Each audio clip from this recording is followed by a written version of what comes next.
Hello दोस्तों, आपका स्वागत है अपने यूट्यूब चैनल पर। तो दोस्तों, जो आपका 17 जनवरी को सीटेट 2022-23 का पेपर हुआ था, तो उसमें जो आपके सीडीपी में क्वेश्चन पूछे गए थे, तो उनका आज हम प्रॉपर एनालिसिस करेंगे कि आपके किस तरह क्वेश्चंस पूछे जा रहे हैं। तो दोस्तों, आपका पहला प्रश्न पूछा गया था, वैगोत्स्की के सिद्धांत के अनुसार निम्न में से कौन सी शिक्षण अधिगम प्रक्रिया को पाठ प्रदान करने की प्रभावशाली तकनीक है। तो दोस्तों, ये आपके ऑप्शंस दिए गए हैं और बताइए कौन सा ऑप्शन करेक्ट हो जाएगा।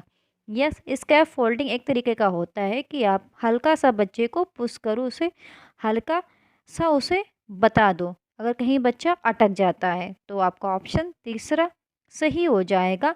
समस्या को हल करने के दौरान अगर बच्चे किसी बिंदु पर अटक जाएं तो उस समय संकेत और इशारे देना।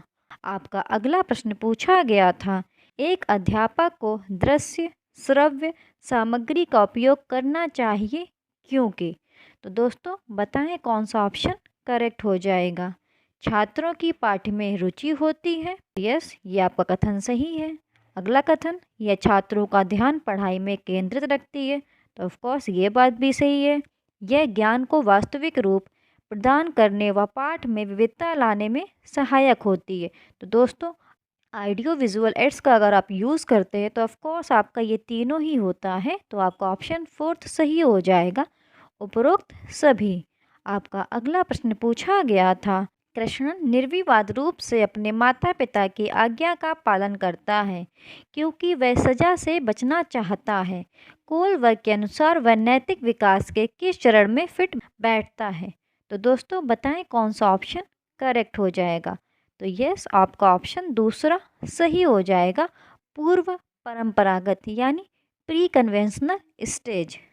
कोलवर्ग के नैतिक सिद्धांत में दोस्तों 3 लेवल्स गिवन हैं, यानी 3 लेवल्स दिए गए हैं और ईच लेवल्स में आपके 2-2 स्टेजेस हैं, यानी टोटल 6 स्टेजेस हैं। तो दोस्तों, शीर्षगामी सिद्धांत के अनुसार विकास का अग्रसरण डैश होता है।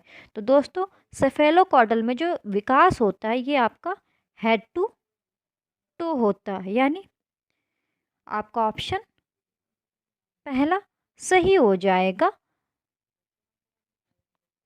सिर से पैर तक, यानी हेड टू फीट। और दोस्तों, जो प्रॉक्सिमोडिस्टल होता है उसमें जो बच्चे का विकास होता है वो केंद्र से परिधि की होता है, यानी सेंट्रल टू पेरिफेरी।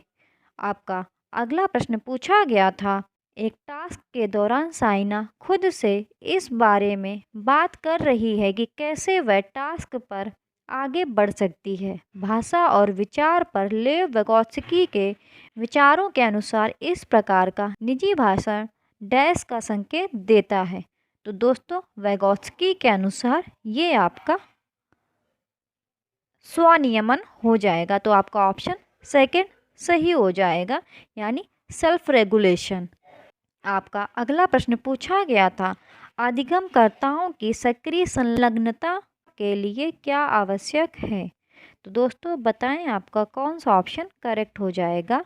अन्वेषण और पूछताछ, पुनरुत्पादन और प्रत्यास्मरण, साम प्रयोग और चिंतनशीलता, वाद विवाद और चर्चा। तो यस, आपका ऑप्शन तीसरा सही हो जाएगा, यानी फर्स्ट, थर्ड और फोर्थ। आपका अगला प्रश्न पूछा गया था, प्रभावी शिक्षण कब होता है। तो दोस्तों, ये आपके ऑप्शंस दिए गए हैं, बताएं कौन सा ऑप्शन सही हो जाएगा।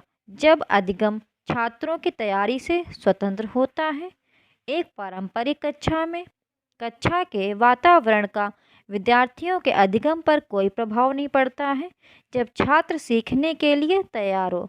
तो ऑफ कोर्स आपका ऑप्शन फोर्थ सही हो जाएगा, जब छात्र खुद सीखने के लिए तैयार होता है तो शिक्षण प्रभावी होता है, तब इफ़ेक्टिव लर्निंग होती है।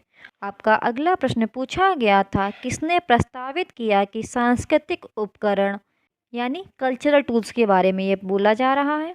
किसने प्रस्तावित किया कि सांस्कृतिक उपकरण संज्ञानात्मक विकास में महत्वपूर्ण भूमिका निभाते हैं। तो दोस्तों, आपका ऑप्शन पहला सही हो जाएगा।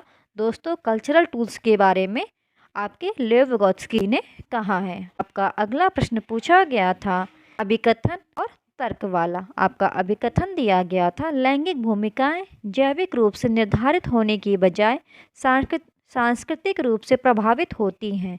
तर्क दिया गया था लैंगिक सांस्कृतिक संकल्पना मानव गुणता की पूरी सीमाओं को पुरुषत्व और नारीत्व के दो प्रतिकूल क्षेत्रों और उनके प्रतिकूल व्यवहार में विभाजित करती है। तो दोस्तों बताएं कौन सा ऑप्शन करेक्ट हो जाएगा।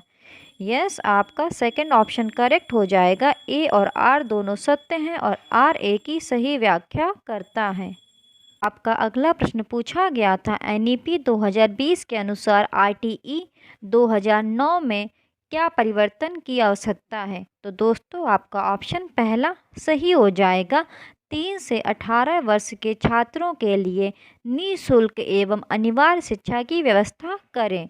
आपका अगला प्रश्न पूछा गया था ऑटिज्म से पीड़ित छात्र जो आयोजित सत्र की सामूहिक क्रियाकलापों को करने में कठिनाई का सामना कर रहा है की आवश्यकता करने के लिए निम्नलिखित में से कौन सी विधि समावेशी दृष्टिकोण के अनुरूप नहीं है।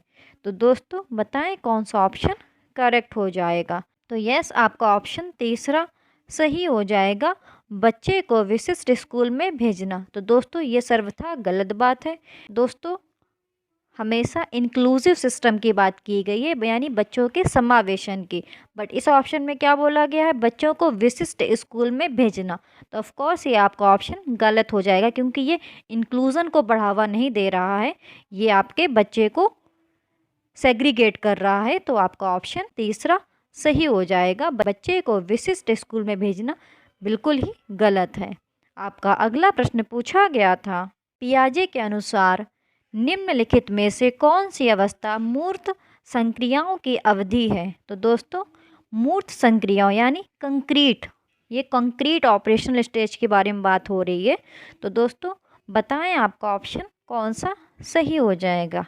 यस, आपका ऑप्शन तीसरा सही हो जाएगा, उत्तर बाल्यावस्था यानी अर्ली चाइल्डहुड। दोस्तों पियाजे ने कॉग्निटिव डेवलपमेंट की 4 स्टेजेस दी है। आपका अगला प्रश्न पूछा गया था अजर्शन एंड रीजन वाला। तो दोस्तों आपका कथन दिया गया था शिक्षक को नए संप्रत्यों को बच्चों के पूर्व अनुभवों से जोड़ने का प्रयत्न करना चाहिए। तर्क दिया गया था अधिगम एक सतत प्रक्रिया है जो विद्यालय के बाहर भी होती है। तो दोस्तों आपको सही विकल्प बताना है। तो यस, आपका पहला ऑप्शन करेक्ट हो जाएगा। ए और आर दोनों ही सही हैं और आर ए की सही व्याख्या करता है। आपका अगला प्रश्न पूछा गया था खिलौने के रूप में गुड़िया मिलने पर रोहन की प्रतिक्रिया थी मुझे यह खिलौना पसंद नहीं है क्योंकि लड़के गुड़िया से नहीं खेलते हैं। यह किसका उदाहरण है। तो दोस्तों ऑफ कोर्स ये आपके जेंडर स्टीरियोटाइप का एग्जाम्पल है। तो आपका ऑप्शन तीसरा सही हो जाएगा, जेंडर रूढ़िवादिता।